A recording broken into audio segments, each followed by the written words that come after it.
Sud Radio, les clés d'une vie, Jacques Pessis. Sud Radio, les clés d'une vie, celle de mon invité. Pour devenir l'élu du public, vous avez choisi de faire campagne à la ville, à l'inverse de Rousseau, qui voulait bâtir une ville en campagne. Rousseau, Jean-Jacques bien sûr, et pas Sandrine. Soyons sérieux, surtout pour parler d'humour. Bonjour Jacques Maillot. Bonjour Jacques Pessis. Eh bien, on vous retrouve car il y a Élise et nous. Vous ne serez pas déçus, vous serez déçus en bien. Aux Deux Ânes, votre revue actuelle. On va en parler. Mais je me suis dit qu'en ces temps d'élection présidentielle, il fallait peut-être revenir au côté chansonnier de ce qui s'était passé dans les dernières décennies au moment des présidentielles. Donc on va l'évoquer ensemble à travers des dates clés, si vous en êtes d'accord. Avec plaisir. Alors la première date que j'ai trouvée, 5 mai 2002, réélection de Jacques Chirac. Et à l'époque, aux Deux Ânes, la revue s'appelle Élysée si je mens. Exactement. C'est La Vérité si je mens. La Vérité si je mens. C'est La Vérité si je mens où on a fait non, vous avez raison, c'est l'Élysée si je mens. Oui, bien sûr. Absolument. Et c'est la parodie du célèbre film, évidemment, avec où on a plagié l'affiche originale. Et c'est un bon souvenir parce qu'on avait dans ce spectacle un sketch où on brocardait gentiment les premiers problèmes d'audition de Jacques Chirac. Non pas d'audition devant un juge, oui, mais d'audition tout court chez Audica. Oui. Et donc, avec Jean-Pierre Marville, on était censé jouer le rôle de deux journalistes qui posaient des questions et il ne saisissait pas tout, il répondait phonétiquement à nos questions. Donc, quand on lui disait « Qu'est-ce que vous pensez du gouvernement ?» il disait « Mais personne ment. » Voilà, c'était ça. Et c'est un sketch qui avait beaucoup fait rire et beaucoup marché et qui avait été le succès de ce spectacle. Voilà. À l'époque, vous parliez de Chirac comme l'homme des catastrophes et Jospin comme le bout en train. Oui, c'est-à-dire que c'est quand même assez drôle la réélection de Jacques Chirac. C'est l'époque où donc Jospin est candidat. Il se veut plus vraiment socialiste parce qu'il se dit faut que je ratisse au centre. Et donc, je l'appelais, je disais c'est un socialiste malgré lui. J'avais une formule pour Jospin qui avait eu cette mésaventure dans une boulangerie du 18e. Il avait voulu acheter une baguette de pain et il avait sorti la somme exacte de 7 €, ce qui mettait la baguette à 46 francs. Oui. Donc on voyait qu'il n'était pas très au fait de l'actualité. Et je disais, il est socialiste mais non pratiquant. Alors, vous aviez imaginé cette revue sans savoir qu'au deuxième tour, il serait dehors. Oui, alors là, complètement. On était persuadé que le deuxième tour, ça serait Chirac-Jospin. Et puis, manque de bol, si je puis dire. Il y avait eu un incident, vous vous rappelez, où il avait traité Jacques Chirac dans un avion au retour d'un voyage de vieux monsieur qui, disait-il, n'entend plus grand-chose à rien, ce qu'on relevait effectivement dans la revue des Deux Ânes, et ça lui a été fatal. Les gens lui en ont beaucoup voulu d'avoir traité le président sortant de vieillard. Et ce qui fait que vous avez dû presque en catastrophe changer la revue en quelques heures, en quelques jours, Jacques Maillot. Ah oui, on a vite changé la revue, on l'a adaptée et dès que Jean-Pierre Raffarin est arrivé, a été nommé avec beaucoup de surprises, personne n'attendait Raffarin, on a tout de suite créé un spectacle qui s'appelait Le fabuleux destin de Monsieur Raffarin. Voilà. Oui, parce qu'il faut à chaque fois s'adapter avec un ton bon enfant, parce qu'à l'époque, en 2002, Jacques Maillot, il n'y avait pas de scandale politique, d'internet, de réseaux sociaux, d'insultes. Non, il y avait quelques emplois fictifs, il y avait eu la garantie foncière, la routine, à tel point qu'on avait fait un spectacle quelques années avant qui s'appelait La santé pour tous, oui, mais la santé comme la prison du même nom, mais on en était loin, on était très loin de tous ces scandales qu'on connaît aujourd'hui. Vous n'imaginiez pas qu'il y aurait tellement de scandales aujourd'hui ? Non, on l'anticipait pas, mais surtout on ne connaissait pas ces fameux réseaux sociaux et Internet qui révèlent tout pratiquement à jet continu et en temps réel. Voilà. La revue sur l'actualité, c'était vraiment adapté à l'actualité de la semaine ou du mois. Oui, absolument, mais l'actualité était si féconde qu'on pouvait s'adapter en permanence, mais par contre, les grands sujets généraux, ils tenaient presque une saison. On pouvait faire 6 mois avec le même spectacle. Voilà. Alors, la revue, c'est l'ADN des théâtres de chansonniers, Jacques Maillot. Ah oui, c'est la base. Ça nous permet à la fois d'exercer notre métier d'écriture et donc de collectionner les bons mots à titre personnel, mais ensuite de mettre en scène les principaux personnages de la vie politique. Et dans les spectacles des Deux ânes, on a eu l'occasion de mettre en scène tous les candidats et une candidate récurrente qui était Arlette Laguillet. Oui. Que je jouais d'ailleurs. D'ailleurs, j'ai le physique d'Arlette Laguillet, vous l'avez remarqué. Oui, surtout à la radio. Surtout à la radio. On l'affublait d'un maillot jaune et d'un collant de cycliste, puisqu'elle faisait du vélo, elle faisait beaucoup de vélo. Elle entrait en scène en tenue de cycliste en criant « Travailleurs, travailleuses, il y en a marre !» Alors, il faut savoir que la revue, à l'époque, vous étiez, en 2002, c'était vous-même, Pierre Douglas et Jean Roucas, parce qu'il y avait eu le Bébé Show, il y avait une fusion totale, trois univers complémentaires. Oui, absolument, parce que comme nous étions très présents dans les médias, on arrivait à fusionner un peu tous les modes d'expression et on avait une très bonne exposition médiatique. Donc ça nous permettait, comme vous le dites fort justement, de conjuguer à peu près tous les talents et toutes les disciplines. Avec une évolution, quand on prend les revues des années 30 des théâtres de chansonniers, il y avait une première partie, une revue avec des costumes, des décors, ça durait 3 heures. C'était plus le cas en 2002. Non, on mélangeait un peu tous les styles pour justement donner de la dynamique au spectacle et au lieu de le découper en 2 parties, comme vous le dites, très précises, une partie en stand-up, en one-man show et une deuxième partie en revue, on mêlait les tableaux, les stand-up, etc.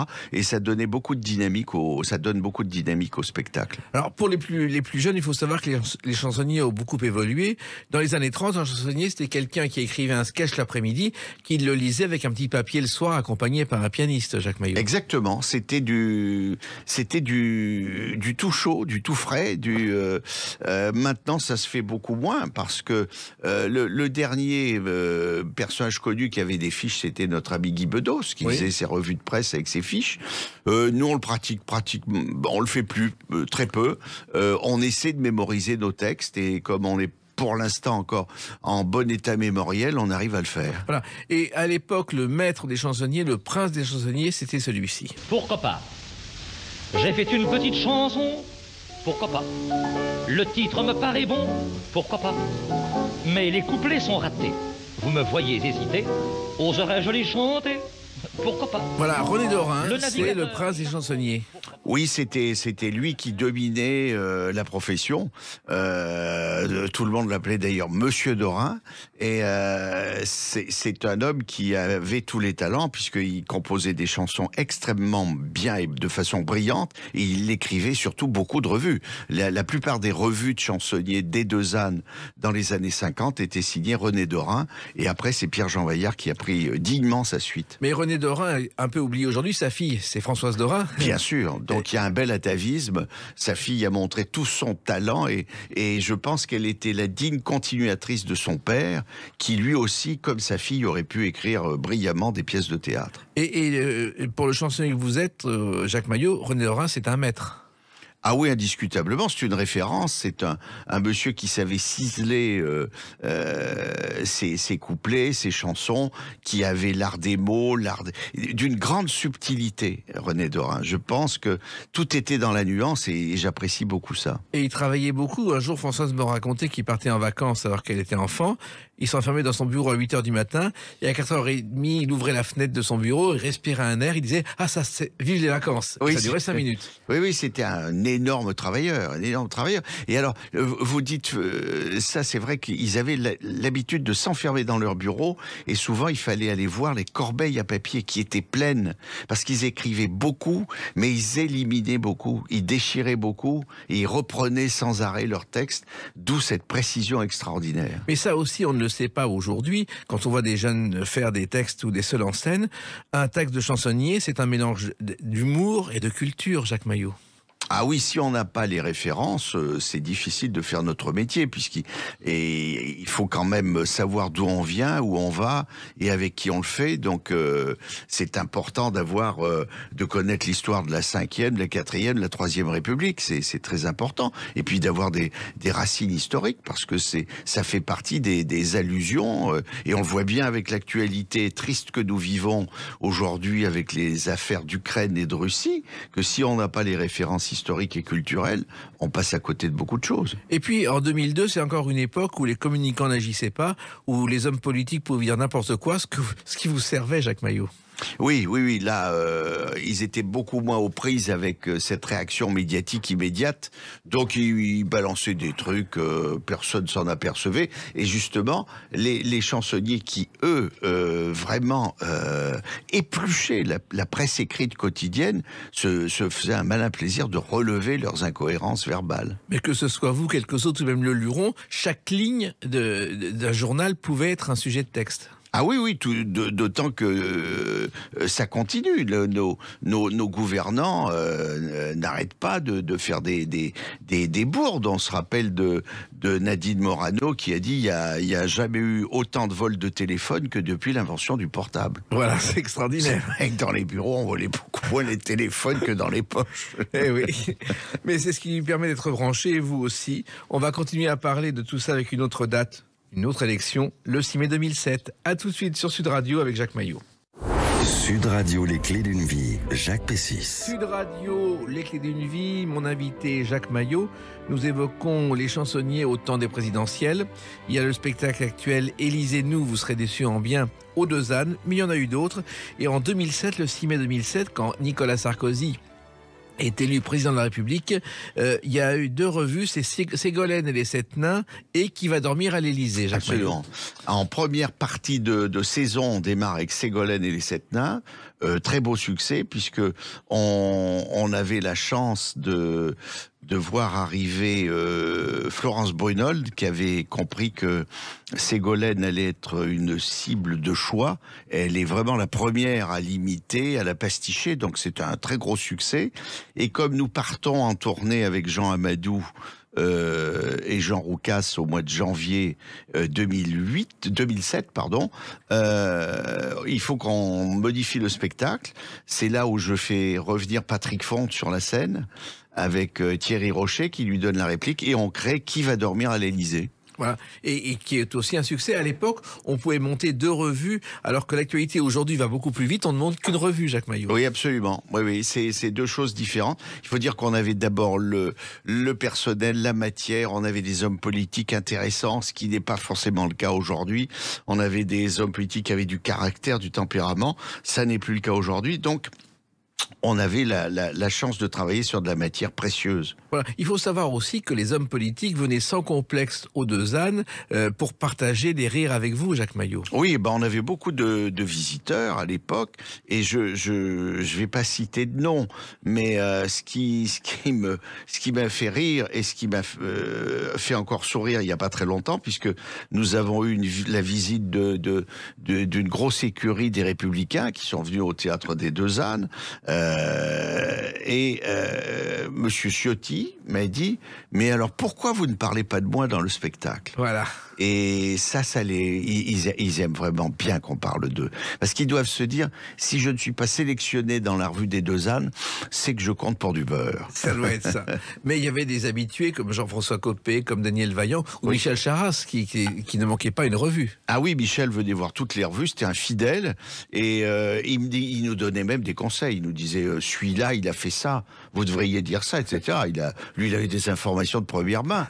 Et puis, Daniel Vaillant, qui était ministre de l'Intérieur, était venu nous voir un dimanche après-midi, et comme il avait quand même pas mal d'obligations, son chauffeur s'était garé en double file devant le théâtre, et moi j'étais allé chercher l'agent de police qui était au rond-point de la Place Blanche en lui disant, il y a une voiture qui nous gêne, elle est devant le théâtre en double file. Il m'a dit, je vais la faire dégager. Et quand il est arrivé, le chauffeur lui a dit, oui, mais c'est ennuyeux parce que c'est la voiture du ministère de l'Intérieur. Alors là, il a ravalé son képi. Voilà. On peut plus rire comme ça aujourd'hui. Non, c'était bon enfant. Ça, c'était digne de Francis Blanche. C'était cette époque où on faisait des canulars. Moi, j'adorais les canulars. Et le dernier avec lequel j'en ai fait beaucoup, c'était Paul Bocuse, qui adorait ça. Ah oui, Paul Bocuse adorait les canulars. Quand il était invité chez des gens un peu bourgeois à Lyon, le lendemain, il prenait un malin plaisir à envoyer un grand bouquet de fleurs. Et au fond du bouquet, il disait à ses cuisiniers, si vous reste des tripes, des boyaux de cuisine, on les met au fond. Et les gens, la maîtresse de maison installait le bouquet de fleurs au milieu de son salon, de sa salle à manger. Et puis au bout de 2 jours, elle disait, mais ce bouquet sent quand même très mauvais. Et c'était Paul qui faisait ça. Il adorait ça. C'était pour le plaisir. C'était un gosse, oui.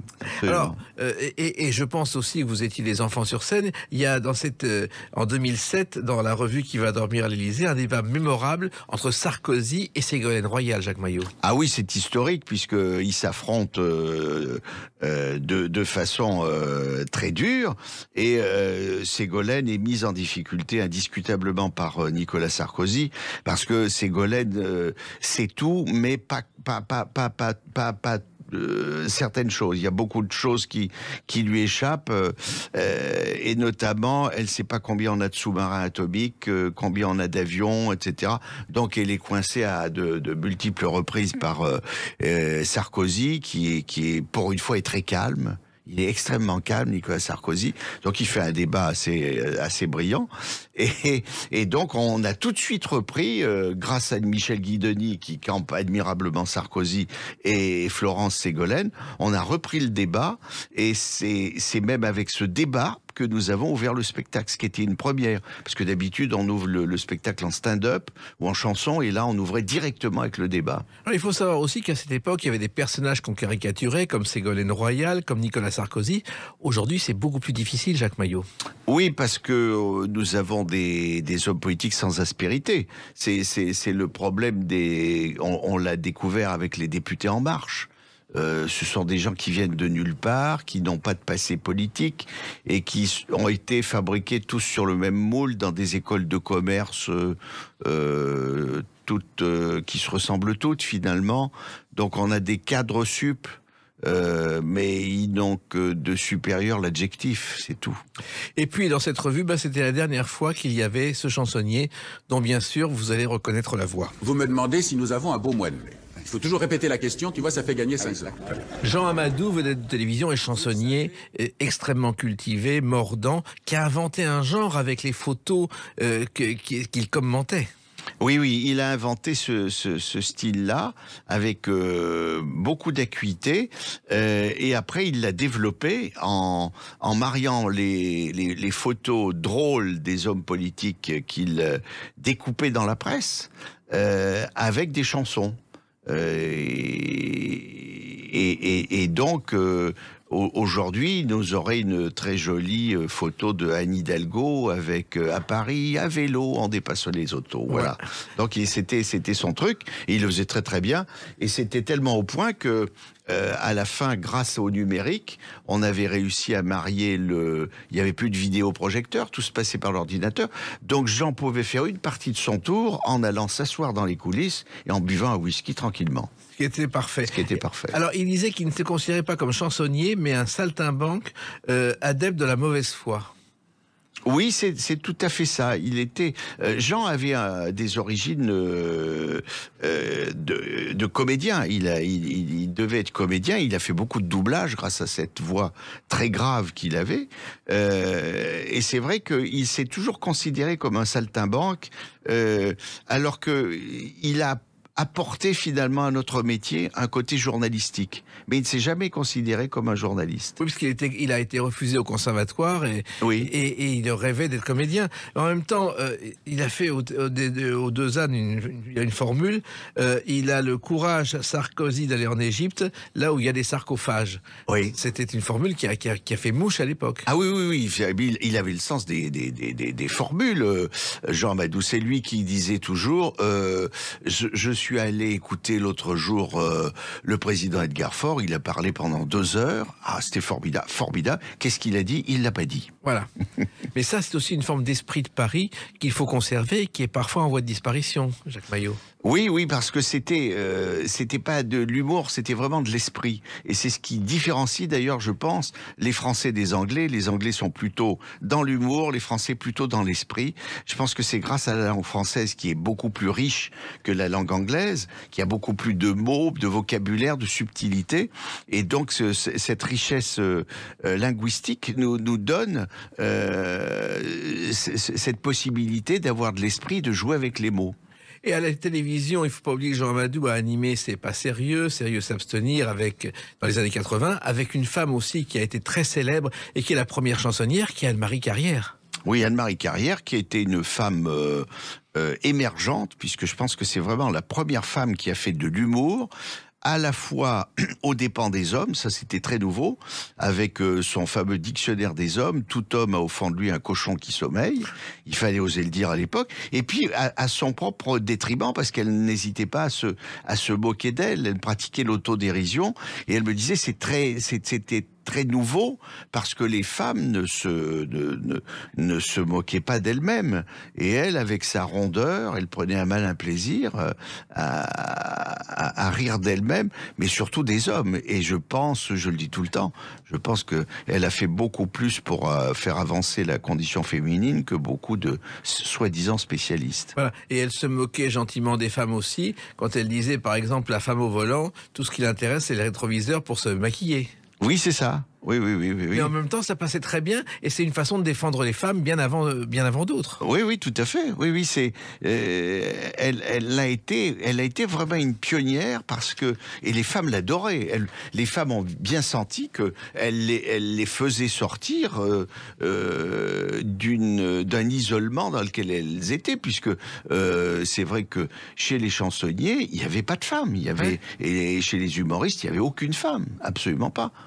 Et ça a changé, puis les humoristes sont passés du côté de l'Élysée avec une date, le 10 mai 2012. A tout de suite sur Sud Radio avec Jacques Maillot. Sud Radio, les clés d'une vie, Jacques Pessis. Sud Radio, les clés d'une vie, mon invité Jacques Maillot. La revue des 2 ânes, c'est Élisez-nous, vous serez déçus en bien, un sujet d'actualité. Mais là, on revient au 10 mai 2012. Et quand je parle d'un humoriste, c'est qu'il y a un humoriste qui se retrouve à l'Élysée, qui est François Hollande. Car vous l'avez connu en tant que Monsieur Petite Blague, Jacques Maillot. Ah oui, tout à fait. Je me rappelle de l'avoir reçu à Europe 1. Il était le champion des petites blagues, des petites histoires. Il était toujours très drôle. Donc c'est un changement total de. C'est vrai que François Hollande est drôle. Il a beaucoup d'esprit et il est arrivé dans des circonstances un peu bizarres puisque. Normalement, c'est Dominique Strauss-Kahn qui devait être le candidat officiel du Parti Socialiste. Alors, on avait fourbi nos armes, on avait préparé des titres du genre sac en canne, etc. Et puis, patatrac, Monsieur Strauss-Kahn. Ça s'appelait Panique au FMI. Voilà, et là, on crée une revue. J'appelle d'abord ça Panique au Sofitel. Et là, j'ai un référé du groupe Accor qui me dit non, vous n'avez pas le droit d'employer le nom Sofitel. Et il me dit, écoutez, on a tellement de problèmes avec nos Sofitel depuis cette affaire, si vous pouviez nous épargner. Donc j'ai changé le titre en faisant Panique au FMI. Bien m'en a pris parce que ça a beaucoup marché. Et on avait un sketch formidable dans lequel je faisais... Hollande non, je faisais Dominique Strauss-Kahn qui faisait irruption sur scène dans un peignoir rose sortant de sa salle de bain. Ça a énormément marché, ça nous a fait la saison, ça a été formidable. Mais en même temps, vous caricaturiez François Hollande qui grossissait, qui maigrissait. Ah oui, parce que quand il a fait sa campagne, il s'est fait beaucoup maigrir. Et on avait peur qu'il soit ou malade ou anorexique. Et puis heureusement, il s'est très vite, dès qu'il a été élu, il a replongé les menottes dans les petits fours et il a vraiment repris de la rondeur, ce qui nous a rassurés sur son état de santé. Et on a tout de suite créé un spectacle qu'on a appelé, et qui a eu beaucoup de succès, qui s'appelait Flamby le Magnifique. Voilà. Il faut savoir à l'époque que, bon, il y a eu l'affaire Strauss-Kahn et Sarkozy. On sait aujourd'hui qu'il avait fourbi ses armes, il avait le dossier du Carlton de Lille avec Dodo la Saumure, qu'il s'est apprêté à sortir. Et puis, le Sofitel a tout changé. Le Sofitel est arrivé avant. Alors, on ne sait pas pourquoi. Qui a dénoncé? Est-ce qu'il y a eu un complot? Il y a eu beaucoup de discussions. On a dit que ça venait de l'étranger. D'autres ont dit que ça venait justement du Parti socialiste français qui souhaitait faire tomber Strauss-Kahn. Et c'est vrai que ça a permis à François Hollande de se présenter au pied levé. Et avec la réussite qu'on connaît, puisqu'il a fait une campagne remarquable, Nicolas Sarkozy était fatigué, donc il a gagné son débat haut la main.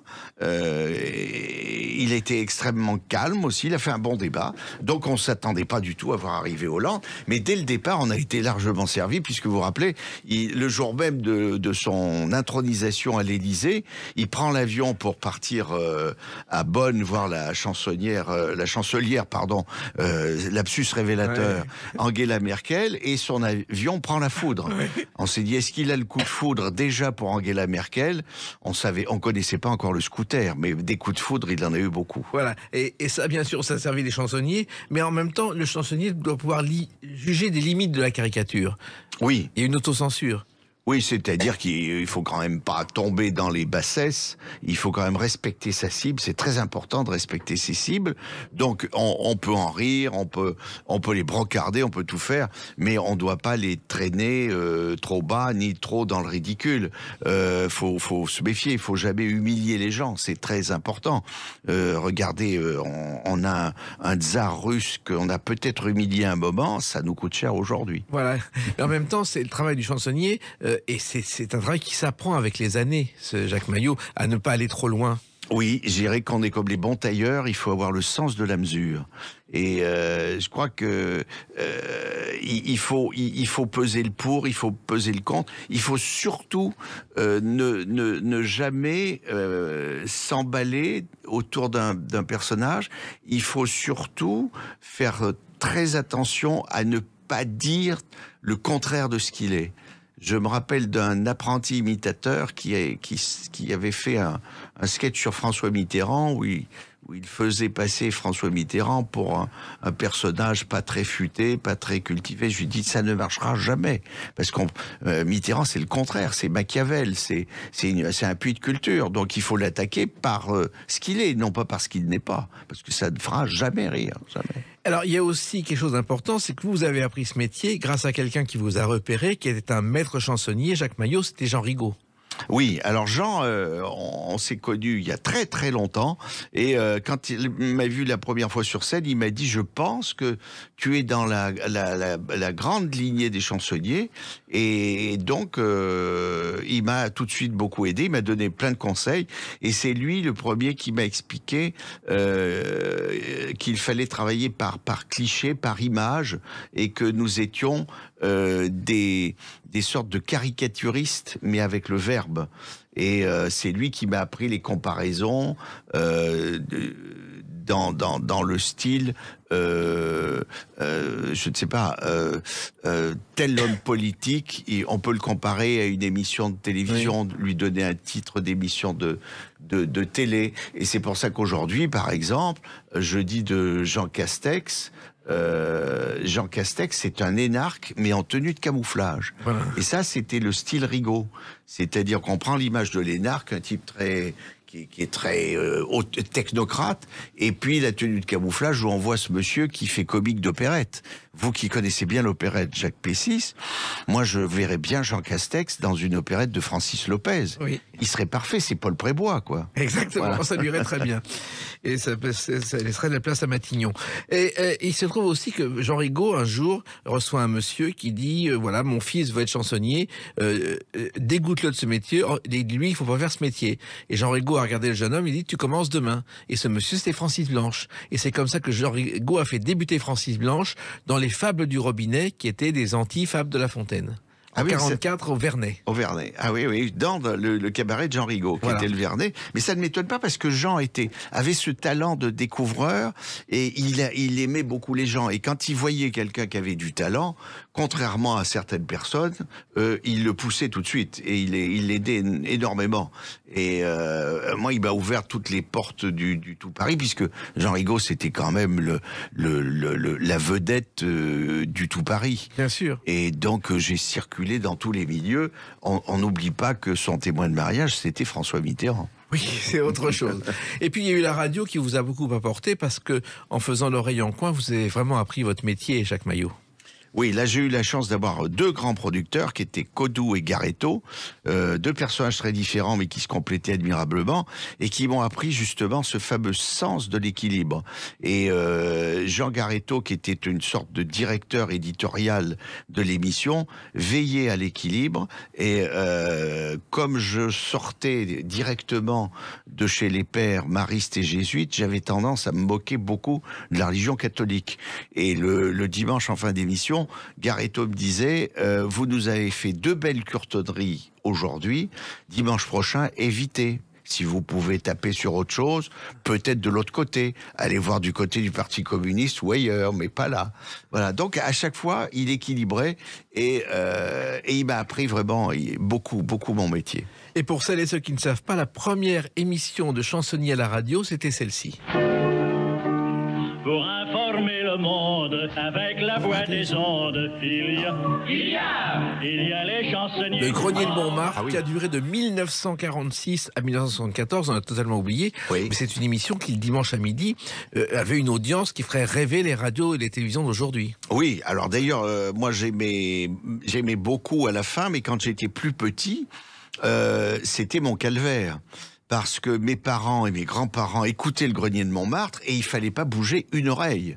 Parce qu'ils ne voulaient rien perdre des textes des chansonniers. Et bon, à l'époque, j'étais comme tous les enfants, j'étais un peu turbulent.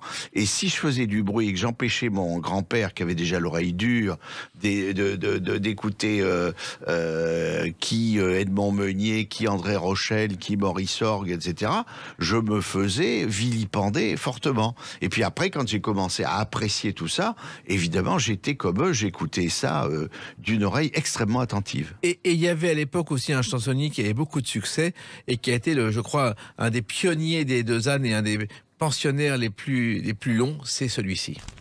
Sur un trottoir désert par une nuit sereine, je la vis. Elle allait et faisait des 100 pentes. Pierre-Jean Vaillard. Alors, oui. Pierre-Jean Vaillard, il était né à Sète comme Brassens. C'est une autre race de chansonniers. Oui, alors il apporte la prose. C'est le premier qui commence. Évidemment, il versifie magnifiquement bien comme ses prédécesseurs, mais il commence aussi à faire de la prose. Il ouvre la voie à Jean Amadou et des gens comme ça. C'était un homme extrêmement cultivé avec une voix exceptionnelle. On disait qu'il était un peu le Sacha Guitry des chansonniers. Et ça se retrouve dans ces textes qui sont magnifiquement écrits. Et j'invite tous les amateurs de belles plumes de retrouver les ouvrages de Pierre-Jean Vaillard qui sont écrits dans un français exceptionnel, avec une grâce dans l'écriture, une légèreté. C'est un bonheur, c'est un bol d'oxygène littéraire que de lire du Pierre-Jean Vaillard. Oui, et en même temps, il employait des formules qui aujourd'hui feraient scandale sur les réseaux sociaux, parce que ça n'a peut-être pas compris au premier degré. Il ne faut jamais battre une femme, même avec une fleur, prenez carrément un vase. Oui, c'est ça. Et la politique, comme la musique ou la prostitution, il faut commencer jeune. Oui, tout à fait. Ça fait scandale aujourd'hui. Oui, absolument. Parce que ce qui compte, c'est la façon de dire les choses. Oui, tout à fait. D'ailleurs, il était évidemment très complice, il s'aimait beaucoup avec Anne-Marie Carrière, et il disait, cet été, j'étais à Vichy, en tournée d'été, avec le théâtre des Deux Ânes, et je me suis reposé admirablement. J'avais trouvé deux arbres très ombrageux, et entre les deux arbres, j'ai tendu un hamac. Et comme hamac, j'avais pris le soutien-gorge d'Anne-Marie Carrière. Et c'était ça. Il disait ça avec beaucoup de grâce. Ça faisait beaucoup rire Anne-Marie, mais encore fallait-il savoir le dire sans agressivité. Oui, et puis c'était aussi l'époque où, quelquefois, le public se faisait insulter par l'animatrice, car il y a aussi une tradition chez les chansonniers, pas aux Deux Ânes, mais aux 10 heures, où quand on arrivait en retard, on se faisait insulter. Aux Deux Ânes aussi, sauf qu'aux 10 heures, elle était à la fenêtre. Oui. On appelait ça la commère, la pipelette. C'était Colette de Vargas Bastia et avant Oléo, qui était la femme du propriétaire, qui était très drôle. Et aux Deux Ânes, c'était Martial Carré qui faisait ça avec André Bétain, etc.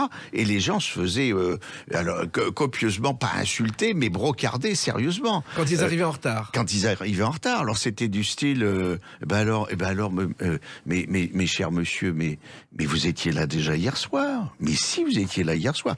Par exemple, par contre, vous n'étiez pas avec la même dame. Oui.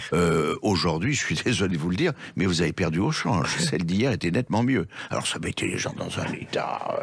C'était terrible. Ou alors du style, vous avez une jolie cravate, monsieur, c'est quoi? Ça se vend, ce genre de cravate?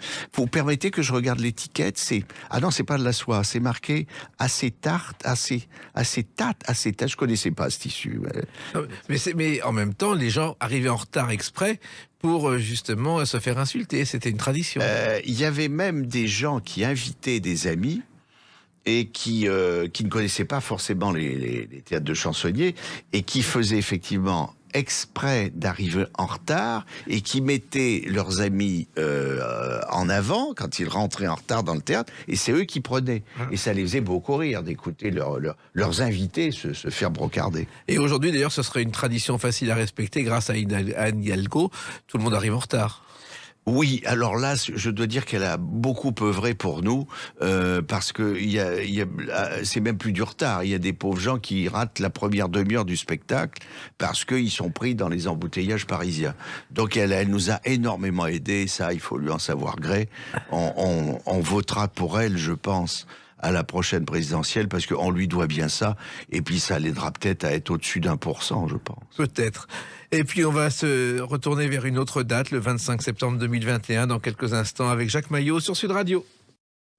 Sud Radio, les clés d'une vie, Jacques Pessis. Sud Radio, les clés d'une vie, mon invité Jacques Maillot. Donc 25 septembre 2021, première aux Deux Ânes de Élisez-nous, vous serez déçus en bien, la revue qui précède les présidentielles. Le titre est évident, c'est-à-dire que vous n'êtes pas candidat, mais vous êtes élu d'office par le public. Nous sommes élus d'office, oui, parce que les spectateurs viennent essayer de comprendre et de savoir ce que nous disons sur ces candidats multiples à la présidentielle. Donc ils ont gardé leur curiosité, leur fraîcheur d'âme. Et quand ils sortent du spectacle, ils sont ravis. Ils nous disent qu'ils se sont beaucoup amusés et que, en sortant du Covid, pour eux, c'est un bain de jouvence. Oui, parce que pendant des mois, vous avez subi, comme tout le monde, les affres du Covid et vous n'avez même pas pu être sur scène, Jacques Maillot. Non, on a été fermé pendant 18 mois. Donc je vérifie quand même par sécurité sanitaire avant de commencer le spectacle si tout le monde est en règle. Je leur demande s'ils ont bien leur 3e dose. En général, ils me disent oui. Moi, je leur réponds que j'en suis à la 7e. Oui. Parce que je suis devenu Pfizer addict. Et que comme il y a un centre de shoot en face du théâtre, tous les samedis, je vais m'en faire une petite, parce que je suis devenu un peu le Richard Virenque de la pandémie. Voilà. Et en même temps, dans ce spectacle, il y a un bestiaire qui connaît un grand succès, Jacques Maillot. Ah oui, c'est le bestiaire de Florence Brunol, qui alors, grâce là, à la technique numérique, avec le numérique, on fait des miracles maintenant. Elle a repris un procédé qu'a inauguré Jean Bastia, qui a été le premier à caricaturer sur le papier les hommes politiques en tête d'animal. Donc il y avait par exemple le président Félix Faure qui était en bulldog, il y avait le président René Coty qui était en basset, etc. Donc elle a repris ce procédé-là, mais grâce au numérique, on part de la photo d'Emmanuel Macron et puis on le voit, par exemple, se changer en animal de compagnie, je ne vous dirai pas lequel, mais donc c'est un bestiaire qui fonctionne très bien et les gens rient beaucoup avec ça. En plus, c'est d'une belle modernité puisque c'est très technique, c'est très numérisé, c'est très bien. C'est une chose importante, vous êtes arrivé au théâtre en 95 comme directeur et vous avez modernisé les revues, Jacques Maillot, parce que le rythme n'est plus le même, la technologie n'est plus la même même si les sujets sont les mêmes. Mais évidemment, parce que quand je suis arrivé, on en était encore à l'époque du magnétophone, du Revox, du fameux Revox, et on faisait des montages avec les techniciens de radio, ont connu ça, où il fallait avoir la paire de ciseaux, le scotch, etc.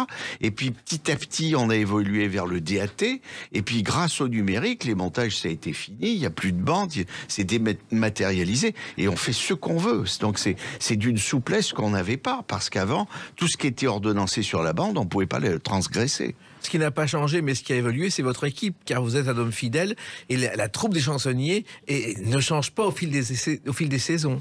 Oui, on a des gens de grands talents. On en a qui nous ont quittés pour des raisons malheureusement de santé, qui ne sont plus de ce monde. D'autres qui ont arrêté parce qu'ils se sentaient fatigués, comme notre cher Jean Roucas qui s'est arrêté.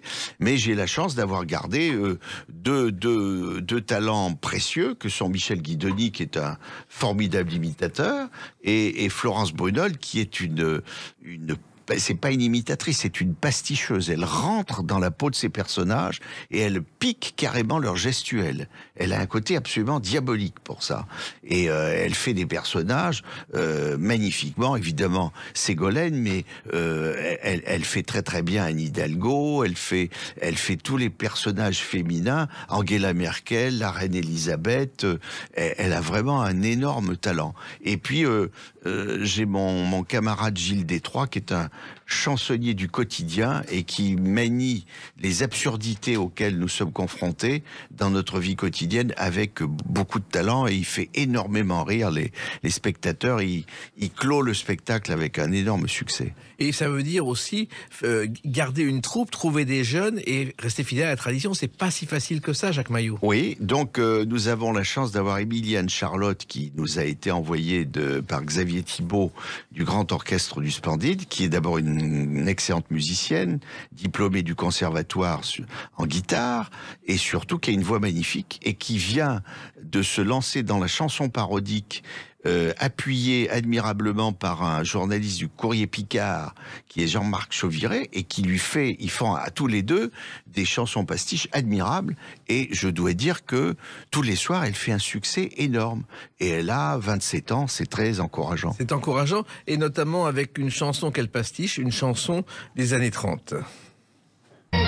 J'ai la rate qui se dilate, j'ai le foie qui est pas droit, j'ai le ventre qui se rentre, j'ai le pylore qui se colore, j'ai le Ouvrard l'a chanté, le Luron l'a parodié, et il y a même un épisode des Simpsons où il y a cette chanson, c'est la rate qui se dilate, qui est un classique. C'est devenu un classique, c'est un incontournable, et d'ailleurs Thierry Leluron, aidé par Jean Lacroix, en avait fait une parodie autour de Jacques Chaban-Delmas, qui disait « J'ai Chirac qui se dilate » avec son accent nasillard, et ça a été un énorme succès. Et là, elle a repris le procédé, ça marche très bien, et elle parodie plein d'autres chansons dans la bohème de Charles Aznavour, et elle fait un tabac. C'est vraiment une grosse réussite, et c'est la révélation de la saison. Voilà. Et il y a aussi quelqu'un qui n'est pas une révélation, mais qui est un classique que vous évoquez, c'est Léon Zitrone, Jacques Maillot. Alors Léon Zitrone, heureusement, il est réhabilité, si je puis dire, par notre ami Michel Guidoni, qui l'imite à merveille et qui nous commente le Grand Prix du Président de la République,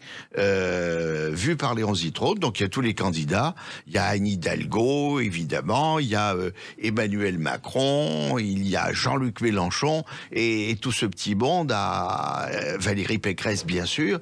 Tout ce petit monde a quelques difficultés à passer la rivière des tribunes, commenté par Léon Zitrone. C'est vraiment délirant, c'est très drôle. Oui, Zitrone qui était un délire à lui tout seul. Oui. Dans la nuit qui précédait les courses, apprenait par cœur les toques, les casaques avec l'aide de sa femme. Enfin, c'était un numéro incroyable. Ah, c'est un numéro incroyable. Et Michel le caricature admirablement. Et ça fait énormément plaisir aux spectateurs qui se rappellent, parce que les spectateurs qui sont là, ils ont tous connu forcément Léon Zitrone, soit dans leur enfance, soit dans leur jeunesse, et c'est un très très joli souvenir, et c'est surtout un sketch d'une efficacité diabolique. Et d'ailleurs, vous-même, vous avez connu Léon Zitrone, vous l'avez croisé régulièrement, Jacques. Ah oui, j'ai fait les grosses têtes avec lui, beaucoup, et j'ai même fait des émissions de télévision pour notre ami Jean Bardin et Jacques Antoine avec Léon Zitrone, et c'était un personnage pas simple, mais qui a toujours été très, très charmant et très à l'écoute et qui m'encourageait tout le temps. Et j'aimais beaucoup Léon Zitrone. Il était un peu rugueux, un peu rude, mais très attachant. Alors, il y a aussi un énorme succès depuis 2007, et ça, personne n'y croyait. C'est la revue de presse que vous faites à la télévision tous les 15 jours avec les chansonniers. Ça aussi, sur Paris Première, chaîne soi-disant branchée, le plus gros succès, c'est vous, avec cette aventure de la revue de presse, Jacques Maillot. Ah oui, puisqu'on fait une audience digne d'une chaîne non cryptée, puisque on se balade entre la première diffusion et la deuxième diffusion, entre 4 et 500 000 téléspectateurs. C'est ce que ne font pas malheureusement certaines émissions qui sont sur les chaînes en clair. Donc c'est vraiment un très gros succès. Le groupe M6 est très content de cette émission qui draine un public fidèle. La preuve, c'est que en arrivant tout à l'heure à Sud Radio, l'homme de sécurité qui nous a accueillis à l'entrée a dit à la réceptionniste: mais comment ça, vous ne connaissez pas Jacques Maillot, mais vous ne regardez pas la revue de presse? Je n'en rate aucune. Mais ça, quand ça a commencé en 2007, vous n'y croyez pas, Jacques Maillot. Vous ne pensiez pas que ça durerait comme ça depuis 15 ans? Pas du tout, oui. C'est un essai qu'on a fait avec Jacques Expert, qui est l'initiateur de cette émission. On lui doit cette émission. Il en a parlé à Christopher Baldelli, qui était le directeur général de la chaîne. Et comme les captations des spectacles du théâtre des Deux Ânes marchaient très bien, ils m'ont dit on devrait fidéliser ce public qui est là et qui existe. Et donc, je me rappelle, on s'est rencontrés au mois de mars et il m'a dit d'ici le mois de juin, on va faire une tentative, on va en programmer 4. Et les 4 qu'on a programmés ont très bien marché. Et à la rentrée suivante, il m'a dit on va fidéliser le public, on fera une émission tous les 15 jours. Et résultat, les chansonniers qu'on dit souvent morts et enterrés depuis des décennies, ça marche toujours, Jacques Maillot. Ah oui, mais ça, je crois que c'est un vieux leitmotiv. Quand j'ai démarré ce métier, tout le monde m'a dit tu devrais arrêter parce que les chansonniers, c'est fini. Je vous rappelle que j'ai démarré dans ce métier il y a 50 ans. Oui. C'était en 1972. La SACEM m'a d'ailleurs donné une très jolie médaille pour ça. Et je parlais de ça avec Philippe Labro l'autre jour. Et il me disait, vous avez bien fait d'embrasser cette carrière, puisqu'on vient de vous dire que vous avez fait une longue et brillante carrière. Et c'est vrai que je m'attendais pas du tout à ça, mais pas du tout à ça. Et à l'époque, tout le monde me disait mais les chansonniers, c'est fini. Et en réalité, je pense que ça ne sera jamais fini. Parce que c'est quelque chose de différent des seuls en scène et de tout ce qu'on peut imaginer. Oui, c'est autre chose. C'est dans la tradition française. Je pense que on a hérité ça peut-être de la Révolution, bien que les premiers chansonniers, pour moi, étaient les battleurs du Pont-Neuf, donc ça remonte encore beaucoup plus loin. Mais je pense que cette capacité à râler, à brocarder les gens qui nous gouvernent, ça nous vient de 1789, et c'est dans la génétique des Français. Donc les Français adorent ça, même si la politique a moins d'intérêt aujourd'hui parce qu'on a des hommes politiques moins passionnants, les gens sont quand même très intéressés. Et vous arrivez à trouver des hommes politiques qui sont ravis de venir à votre revue de presse. Bien sûr, on a notre mascotte. Nous, notre mascotte, c'est Jean Lassalle. Oui. Jean Lassalle, c'est formidable, il fait tout, il chante, il fait des discours. Quand on lui dit merci Jean Lassalle d'être venu nous voir, il continue, il dit on va pas se quitter comme ça. Et il fait presque l'émission à lui tout seul. C'est un bonheur. Donc c'est un bonheur. On a comme ça découvert des personnages extraordinaires dans cette revue de presse. On a eu Maurice Leroy qui était ministre de Sarkozy, qui est venu 3 fois. À la fin, il disait on m'appelait plus Maurice, appelez-moi Momo, on est entre nous. On a eu Maxime Grémetz, qu'on pouvait plus non plus faire partir. Oui. Ça a été le précurseur de Jean Lassalle. Donc, on découvre des personnages exceptionnels. Et même Éric Zemmour est maintenant dans la revue de presse grâce à Michel Guidoni. Absolument, alors qu'il n'était pas loin, puisqu'on était voisins de studio. Oui. Donc, il est effectivement dans la revue de presse. Il était déjà sur Paris Première avec son camarade Nolo, mais on l'a fait revenir. Voilà. Alors, ça veut dire à chaque fois trouver de nouveaux personnages, faire évoluer les choses et rester fidèle à un genre. Oui, oui, c'est ça. Je crois qu'il faut respecter nos aînés, ce qu'ils nous ont apporté, et respecter cette discipline, cet art qu'est la chansonnerie politique, et qui a toujours fonctionné depuis 2 siècles au moins maintenant.